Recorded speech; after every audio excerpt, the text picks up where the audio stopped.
Hello dear viewers, welcome back to my YouTube channel. दोस्तों, आज हम मैथ के कुछ ऐसे क्वेश्चंस करने वाले हैं जो आपके एग्जाम के पॉइंट ऑफ व्यू से बहुत ही इंपॉर्टेंट। दोस्तों, वीडियो में आगे बढ़ने से पहले अगर आप हमारे चैनल पे नए हैं तो चैनल को सब्सक्राइब कर लीजिए। वीडियो को बिना स्किप किए दोस्तों अंत तक देखिए। अगर वीडियो अच्छी लगी दोस्तों तो लाइक करिए, कमेंट करिए और शेयर कर दीजिए, जिससे कि वे बच्चे जो इस बार बोर्ड की परीक्षा में अपियर करने वाले हैं वो अपनी परीक्षा की अच्छी तैयारी कर सके और अच्छे मार्क्स स्कोर कर सके। दोस्तों चलिए दोस्तों स्टार्ट करते हैं। हमारा आज का पहला प्रश्न है, निम्नलिखित रैखिक समीकरण युग्म को हल कीजिए। दोस्तों, दो रैखिक समीकरण दिए गए हैं, इनको हल करना है। समीकरण क्या है दोस्तों? 7x - 2y अपॉन xy = 5 है। 8x + 7y अपॉन xy = 15 है। दोस्तों, दो चर वाले दो रैखिक समीकरण दिए गए हैं, इन्हें आपको हल करना है।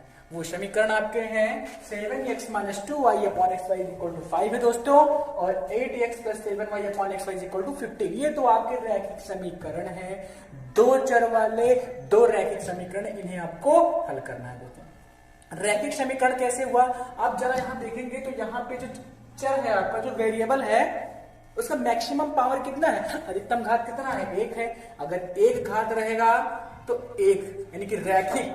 दो घात, द्वि घात, तीन घात रहेगा तो त्रिघात। तो ये आपका दो चर आपको दिख रहा है इसमें। इन दो समीकरण में दो चर, एक्स और वाई दो चर हैं और इनकी अधिकतम घात 1 है, इसलिए दो चर वाले रैखिक समीकरण है। दो चर वाले दो रैखिक समीकरण दिए, इन्हें आपको हल करना है। आइए दोस्तों हल करते हैं। पहले आप दिए हुए समीकरण को लिख लीजिए। दोस्तों, सबसे पहले दिए हुए समीकरण को लिख लीजिए। समीकरण क्या है? 7x - 2y अपॉन xy = 5 है दोस्तों। अगला क्या है? दोस्तों 8x + 7y अपॉन xy = 15। दोस्तों, सबसे पहले हमने क्या कर लिया? दोनों समीकरणों को लिख लिया जिन्हें हल करना है। अब जरा ध्यान दीजिए, यहाँ पे लिखा है 7x - 2y अपॉन xy। कहने का मतलब, अगर यहाँ पे दो टर्म अगर देखा जाए 7x और 2y, ये दो टर्म है जिनका डिनोमिनेटर कितना है? xy है। अब जरा आप सोचो, अगर मैं आपको दो एग्जांपल के रूप में, अगर मैं कहूं 2/3 + 1/3 कहूं, अगर मैं 2/3 और 1 + 1/3 आपको दूं, तो आप कहोगे कि सर डिनोमिनेटर सेम है, ऊपर वाला जुड़ जाएगा।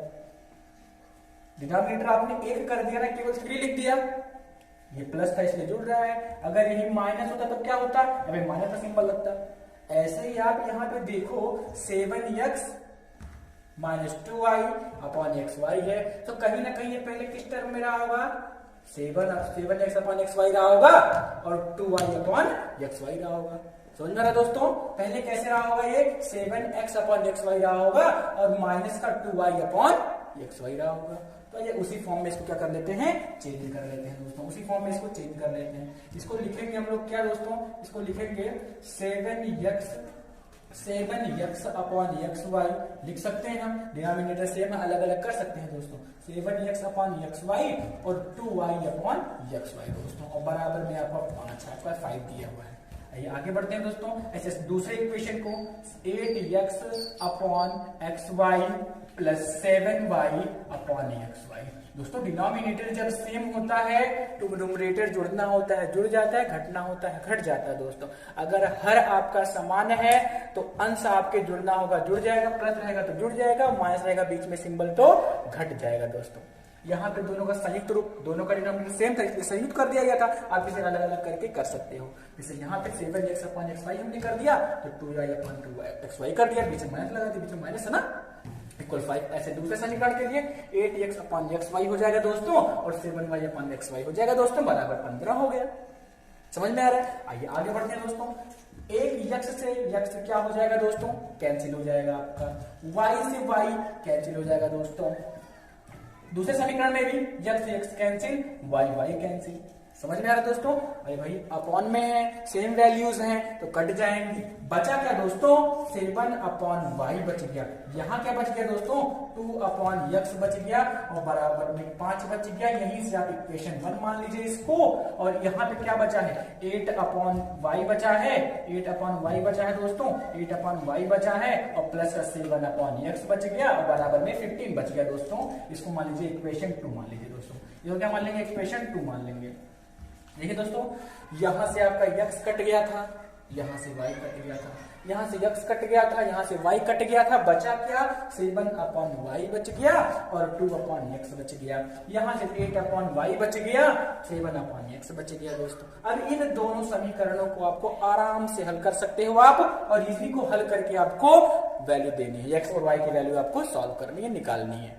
आइए समझ में आओ, आइए देखते हैं दोस्तों इन्हें हम कैसे हल कर सकते हैं। देखिए इन्हें देखिए तो ये माइनस 7/y है, 8/y है, 2/x है, 7/x है, यहां पे माइनस है, यहां पे प्लस है, यहां डिनोमिनेटर x सेम है, यहां पे y सेम है, तो हम इसमें एलिमिनेशन लगा सकते हैं, विलोपन लगा सकते हैं, आप लोग एलिमिनेशन लगा सकते हैं, सब्स्टिट्यूशन लगा सकते हैं, प्रतिस्थापन लगा सकते हैं, क्रॉस मल्टीप्लिकेशन लगा सकते हैं, बज्य गुणनखंड लगा सकते हैं, आपके ऊपर है दोस्तों। आइए आगे बढ़ते हैं। देखते हैं दोस्तों, अगर हम सेकंड वाले टर्म को काटना चाहें, सेकंड वाले टर्म को क्या करना चाहें, काटना चाहें दोस्तों, तो अब ये माइनस में, ये प्लस में, अगर हम ऊपर वाली वैल्यूज को सेम करके जोड़ दें तो प्लस माइनस माइनस, तो कुछ काम बन जाएगा, कट जाएगा।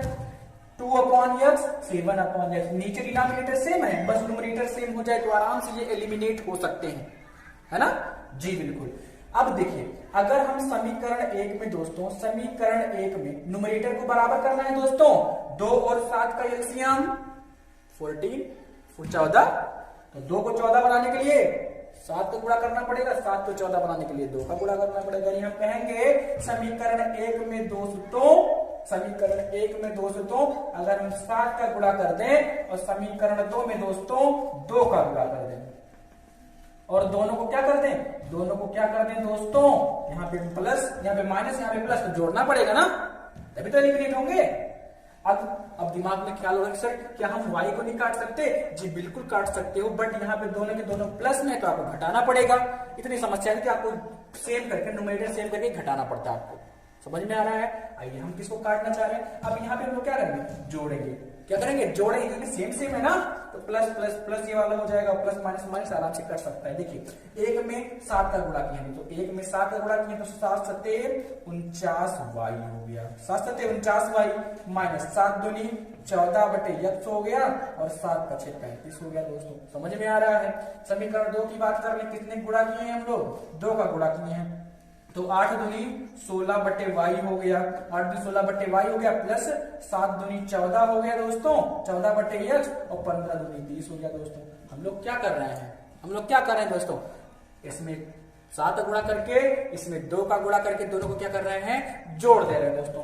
आगे बचेगा क्या, आगे क्या बचेगा, देखिए दोस्तों आगे क्या बचेगा, ये सेम वैल्यूज हो गई ना, 14/x 14, लेकिन प्लस माइनस में जोड़ेंगे तो क्या हो जाएगा, कट जाएगा, क्या हो जाएगा दोस्तों, कट जाएगा। यहां से देखिए, यहां बचा है 49/y प्लस 16/y, भाई जुड़ जाएंगे, 49/y प्लस 16/y, और राइट हैंड में 35 प्लस 30 दोस्तों, 35 प्लस 30, आइए समझ में आया होगा, 35 प्लस 30 दोस्तों। डिनोमिनेटर सेम, 49 और 16 कितना दोस्तों, 65, 30 और 35 65, 65 से 65 कट गया, वहां चला जाएगा, y की वैल्यू कितनी आ गई दोस्तों, 1 आ गई, y की वैल्यू कितनी दोस्तों, 1, y की वैल्यू 1। अब किसी भी समीकरण में आराम से रख के आप x की वैल्यू निकाल सकते हो, आप समीकरण 2 का यूज कर लो, समीकरण 2 से, कहां से, समीकरण 2 से दोस्तों।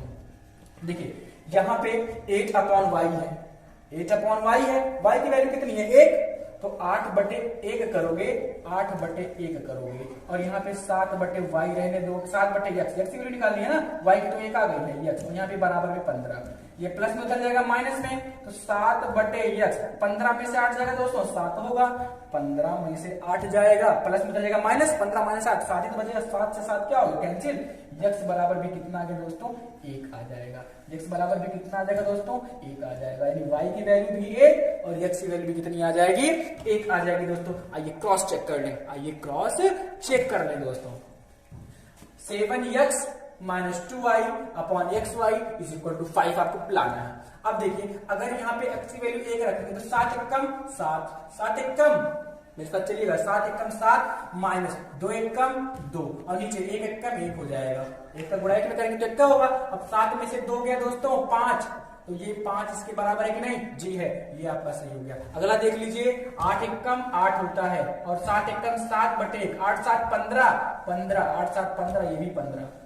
क्रॉस चेक हो गया, यानी x और y की वैल्यू कितनी होगी? दोनों एक होगी दोस्तों। x की वैल्यू भी एक और x की वैल्यू भी एक और y की वैल्यू कितनी हो जाएगी दोस्तों? एक हो जाएगी। आपने यहाँ से क्रॉस चेक कर लिया दोनों को क्रॉस चेक कर लिया, दोनों समीकरणों को संतुष्ट करा दिया है। आई होप समझ में आया दोस्तों, नोट कर लीजिए।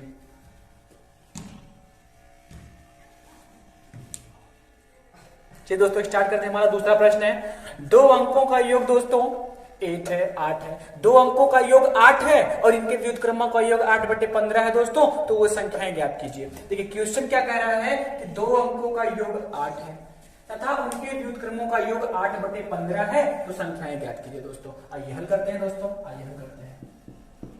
तो क्वेश्चन ने कहा है कि दो अंकों का योग, दो अंकों का योग कितना है? 8 है। उनके व्युत्क्रमों का योग 8 बटे 15 है, तो संख्याएं ज्ञात कीजिए। यार सवालिया का फिलहाल देता हूं यार, शेयर ना करना। चलिए दोस्तों स्टार्ट करते हैं। हमारा दूसरा प्रश्न है, दिया है क्वेश्चन ने, जिसने कहा है दोस्तों कि दो अंकों का योग 8 है। दो अंकों का योग 8 है दोस्तों और उनके व्युत्क्रमों का योग 8 बटे 15 है, तो वही संख्याएं ज्ञात कीजिए। वे अंक, वे संख्याएं क्या क्या होंगी दोस्तों?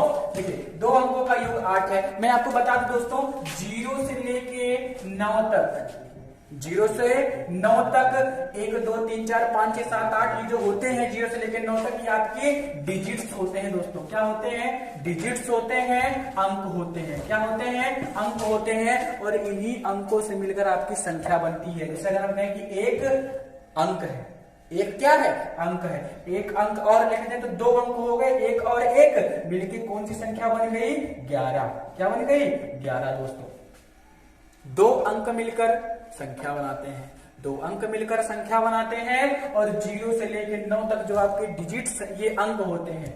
क्या होते हैं? 0 से लेकर अंक होते हैं दोस्तों। और इन्हीं अंकों को मिलाकर क्या बनती है? संख्या बनती है। यहाँ पे अंक कहा गया है, यहाँ पे अंक कहा गया दोस्तों, तो मान लीजिए माना पहला अंक, माना पहला अंक दोस्तों, माना पहला अंक दोस्तों x है, वेरिएबल। ना आपको पता है ना मुझे पता है, तो मान लिया कि पहला अंक कितना है?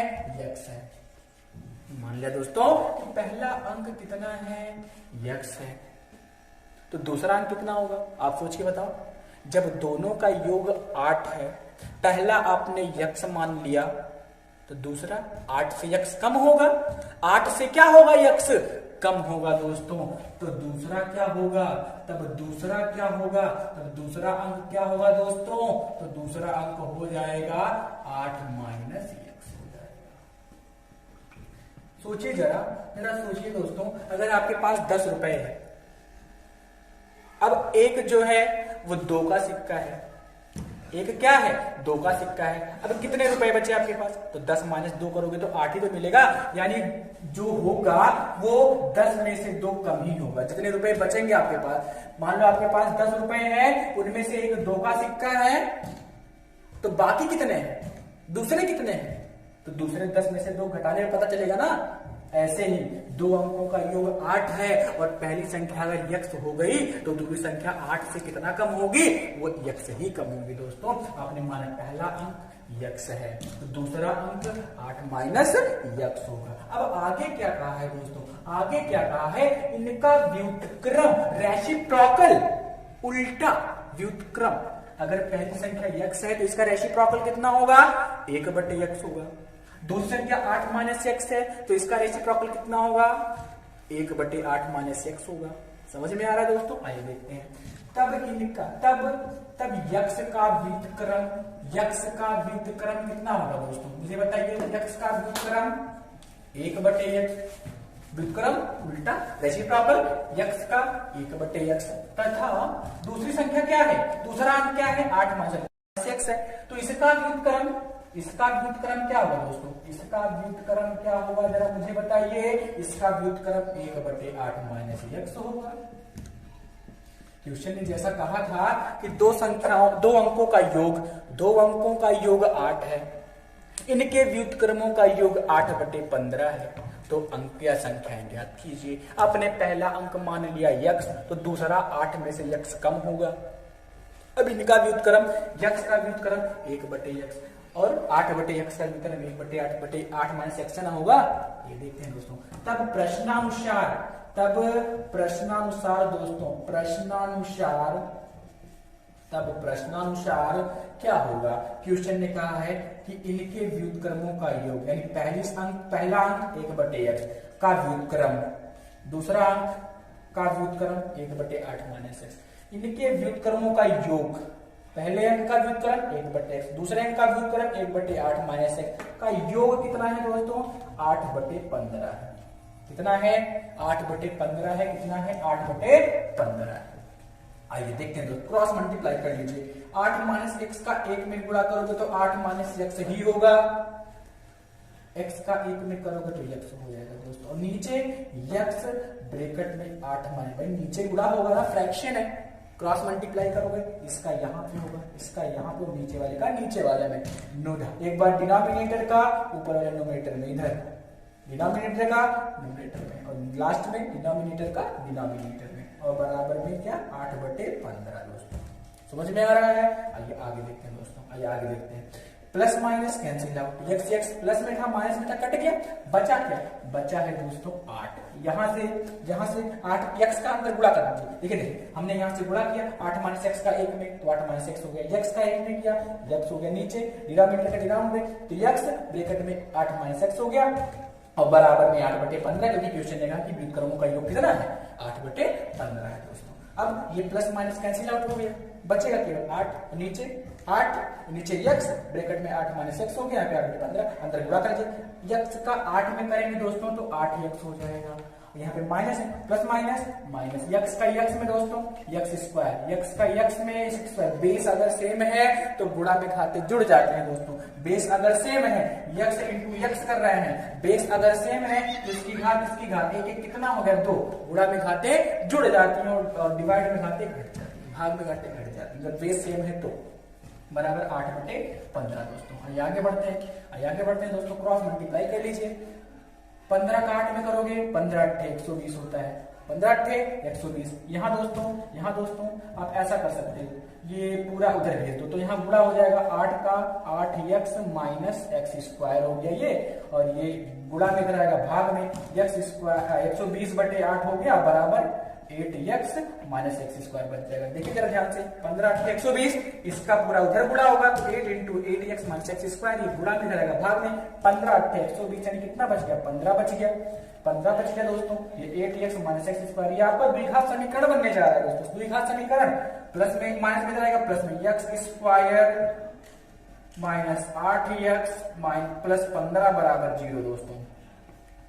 यहाँ पर द्विघात समीकरण बन गया, ये माइनस में इधर आएगा प्लस में, ये प्लस में इधर आएगा माइनस में, 15 x स्क्वायर माइनस 8x और प्लस 15 इक्वल टू 0 बन गया। आइए दोस्तों इसको हल कर लेते हैं। द्विघात समीकरण बन गया, गुणा करने पे मैंने आपको बताया था, गुणा करने 15 x स्क्वायर में गुणा 1 है, 15 एकम 15, ये प्लस जोड़ करके 8, गुणा करने 8 को ऐसा तोड़ो कि गुणा करने पर 15 आ जाए और जोड़ने पर 8 आ जाए दोस्तों।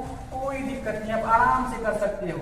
5 प्लस 3, 5 3 8, 5 3 15 होता है, माइनस 8 को हमने तोड़ा 5 प्लस 3 में, 5 प्लस 3 में दोस्तों हमने किस में तोड़ दिया? 5 प्लस 3, अंदर गुणा करा लीजिए, x स्क्वायर माइनस 5x, भाई गुणा होगा अंदर तो 5x और प्लस माइनस माइनस 3x और प्लस 15 बराबर 0। x कॉमन है दोस्तों, x माइनस 5, x कॉमन है दोस्तों, x माइनस 5। अब यहाँ पे x माइनस 5 तो ले ब्रैकेट में x माइनस 3 बना, फैक्टराइजेशन मैंने आपको समझाया था, यहाँ पे माइनस 3 कॉमन कर लेंगे तो x माइनस 5। याद रखिए जहां से माइनस कॉमन करेंगे वहां पे क्या हो जाएगा? जहां पे माइनस कॉमन करेंगे, जहां प्लस होता है माइनस हो जाएगा, जहां माइनस होता है प्लस हो जाएगा। फिर से x माइनस 5 कितने कॉमन जाएगा दोस्तों? अगले ब्रैकेट में क्या बन जाएगा? x माइनस 3, एक ब्रैकेट में x माइनस 5, एक ब्रैकेट में x माइनस 3।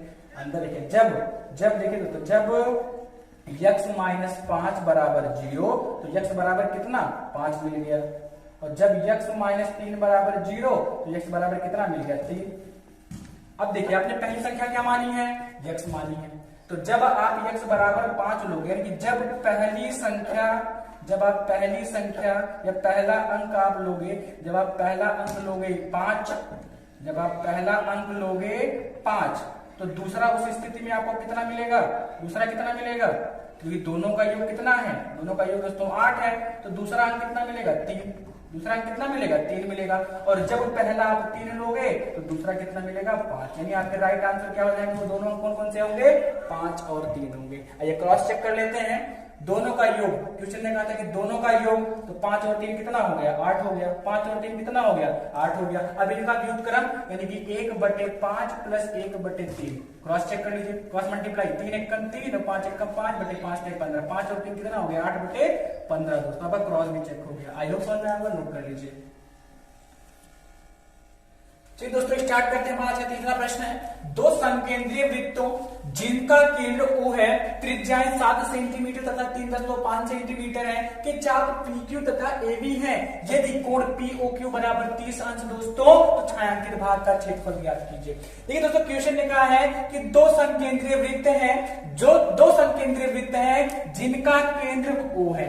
मैं आपको बता दूं समकेंद्रीय वृत्त क्या होते हैं दोस्तों, इस टर्म को समझ लीजिएगा, 2 या 2 से अधिक ऐसे वृत्त जिनका केंद्र एक ही बिंदु हो लेकिन त्रिज्याएं क्या हो, अलग अलग हो दोस्तों, त्रिज्याएं क्या हो, अलग अलग हो, त्रिज्याएं क्या हो, अलग अलग हो। आप सीधा सीधा समझ सकते हो दोस्तों कि एक ही बिंदु को केंद्र मानकर, एक ही बिंदु को केंद्र मानकर भिन्न भिन्न त्रिज्याओं को लेकर बनाए गए वृत्त क्या होते हैं दोस्तों, समकेंद्रीय वृत्त कहलाते हैं दोस्तों, समकेंद्रीय वृत्त कहलाते हैं। ऐसे ही दो समकेंद्रीय वृत्त दिए गए थे जिनका केंद्र O है और त्रिज्याएं क्रमशः 3.5 और 7 सेंटीमीटर है, चाप AB और PQ है, कोण POQ यानी केंद्र पर जो कोण बन रहा है वो कितना है 30 अंश है। तो छायांकित भाग को आपका क्षेत्रफल, आपको छायांकित भाग का क्षेत्रफल ज्ञात करना है दोस्तों। आइए हल करते हैं दोस्तों, आइए हल करते हैं इसको।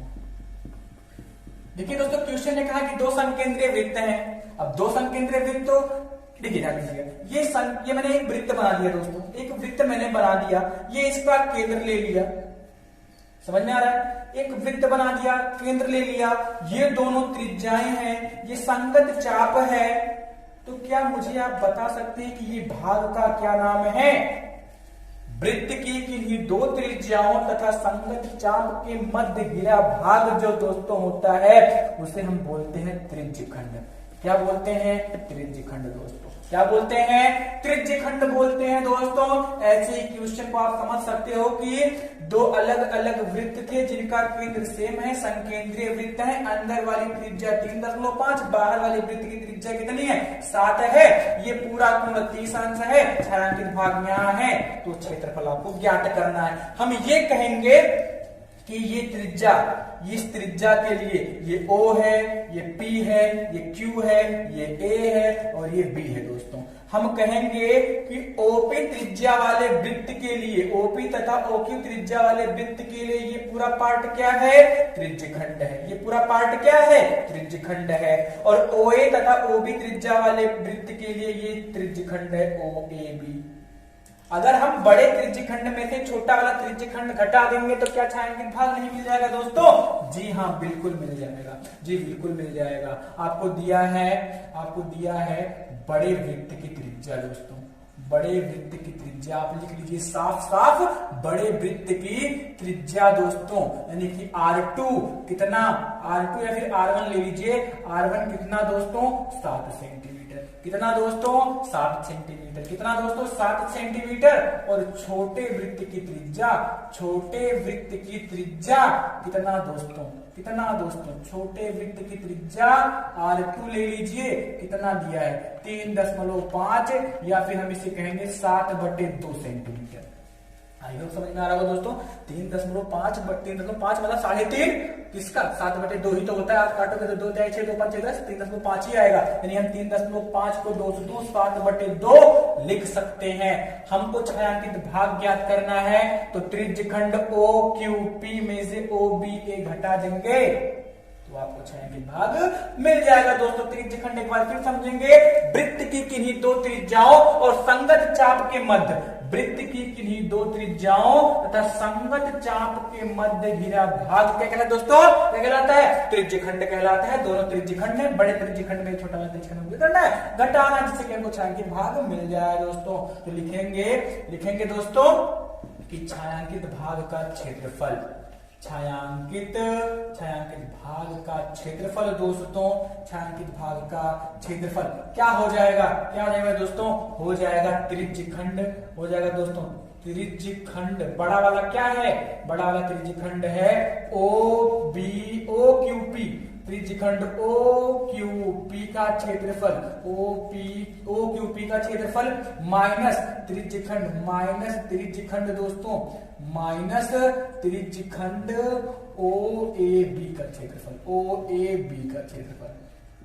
समझा दोस्तों। अब त्रिज्यखंड का क्षेत्रफल क्या होता है, सबसे पहले दोस्तों ये वृत्त के भाग है। त्रिज्यखंड क्या होता है, वृत्त का भाग होता है दोस्तों। वृत्त का क्षेत्रफल मुझे बताइए, वृत्त का क्षेत्रफल पाई आर स्क्वायर। केंद्र पर, वृत्त के केंद्र पर 360 अंश का कोण बनता है और ये 30 अंश वाला भाग है, इसलिए 30 अंश बटे 60 हो जाएगा। भाई 30 अंश वाले भाग का निकालना है, 30 बटे 360 हो जाएगा। यानी हम कहेंगे अब थीटा, यहाँ पे 30 अंश दिया है थीटा, अब 30 अंश यहाँ पे 60, 40, 50 कुछ भी दे सकता है, तो हम इस विशेष थीटा माने तो हम कहेंगे कि एक त्रिज्यखंड का क्षेत्रफल क्या होता है दोस्तों, थीटा बटे 360 इंटू पाई आर स्क्वायर। क्या होता है दोस्तों, थीटा बटे 360 इंटू पाई आर स्क्वायर। तो बड़े वृत्त के लिए, बड़े वृत्त के लिए थीटा अपॉन 360 पाई R1 स्क्वायर। क्या आपने बड़े वृत्त के लिए R1 माना है, थीटा बटे 360 पाई R1 स्क्वायर माइनस थीटा बटे 360 पाई R2 स्क्वायर। दोस्तों आई होप समझ में आया होगा। आपको छायांकित भाग चाहिए ना, छायांकित भाग का ये तो पार्ट है, तो बड़े वाले त्रिज्यखंड में छोटा त्रिज्यखंड क्या कर देंगे, घटा देंगे दोस्तों। कॉमन दोस्तों, थीटा बटे 360, थीटा बटे 360 पाई कॉमन है मेरे दोस्तों, अंदर बचेगा R1 square minus R2 square, R1 square minus R2 square दोस्तों, R1 square minus R2 square. आइए आगे बढ़ते हैं दोस्तों। थीटा की वैल्यू 30 अंश दी गई है, यहाँ पे 30 अंश बटे 360 गुणे पाई की वैल्यू 22 बटे 60 दोस्तों, R1 की वैल्यू 60 का स्क्वायर, R2 की वैल्यू 7 बटे 2 का स्क्वायर मेरे दोस्तों। आगे बढ़ते हैं, देखिए आगे क्या मिलेगा, आगे क्या मिलेगा हमको, देखिए 0 कैंसिल, 3 एकम 3, 3 एकम 3, 3 दूनी 6 दोस्तों। यहां से इसको भी काट लीजिए, 2 11, 11 2 एकम 2, 2 एकम 2, 2 6 12, यानी यहाँ पे 11, यहाँ पे 1, यहाँ पे 7, यहाँ पे 6, 11 एकम 11 दोस्तों, और 7 6 42 हो जाएगा। 11 एकम 11, 7 6 42 हो गया दोस्तों। अंदर देखिए, अंदर क्या है, अंदर 7 स्क्वायर माइनस 7 बटे 2 का स्क्वायर, यानी एक ए स्क्वायर माइनस बी स्क्वायर, एक ब्रैकेट में ए प्लस बी मेरे दोस्तों, एक ब्रैकेट में ए प्लस बी और अगले ब्रैकेट में ए माइनस बी, ए स्क्वायर माइनस बी स्क्वायर दोस्तों, ए प्लस बी और ए माइनस बी। 11 बटे 42, अगले ब्रैकेट में 7 प्लस 2, 7 प्लस 7 बटे 2, अगले ब्रैकेट में 7 माइनस 7 बटे 2 दोस्तों। आइए देखते हैं दोस्तों, 11 बटे 42, 7 प्लस 7 बटे 2 दोस्तों, कितना हो जाएगा, 21 बटे 2। कितना हो जाएगा दोस्तों, 21, 2 7 14 और 7 21 दोस्तों, गुणे 7 बटे 2, 7 में से 7 बटे 2 जाएगा, 7 दूनी 14 में 7 जाएगा दोस्तों, 7 बटे 2 ही होगा। आराम से आप इसे हल कर सकते हो, बहुत ही इजी मेथड से कर सकते हो। 21 21 दूना 42, 21 एकम 21, 21 दूना 42 दोस्तों। और कुछ कट रहा है, नहीं कट रहा है, 11 सती 77, 11 सती 77 दोस्तों, 2 दूनी 4 दूनी 8 हो गया। भाग कर दीजिए, 8 एकम 8, 8 9 72, कितना बच गया दोस्तों, 8 एकम 8, 8 9 72, 5 बच गया, 10 लगाएंगे 50 हो जाएगा। 8 6 48, 2 बच गया, 20 हो गया, 8 दूनी 16, 8 5 40 सेंटीमीटर स्क्वायर मेरे दोस्तों। छायांकित भाग का क्षेत्रफल 9.625 सेंटीमीटर स्क्वायर। आप 8 से भाग करोगे तो इतना ही आएगा। 8 एकम 8, 8 9 72, 5 बच गया, 10 लगा दिए 50, 8 6 48, 2 बच गया, 20 हो गया, 8 दूनी 16, 4 हो गया, 40 हो गया, 8 5 40 दोस्तों, 9.625 सेंटीमीटर स्क्वायर दोस्तों। आई होप समझ में आया होगा, नोट कर लीजिए।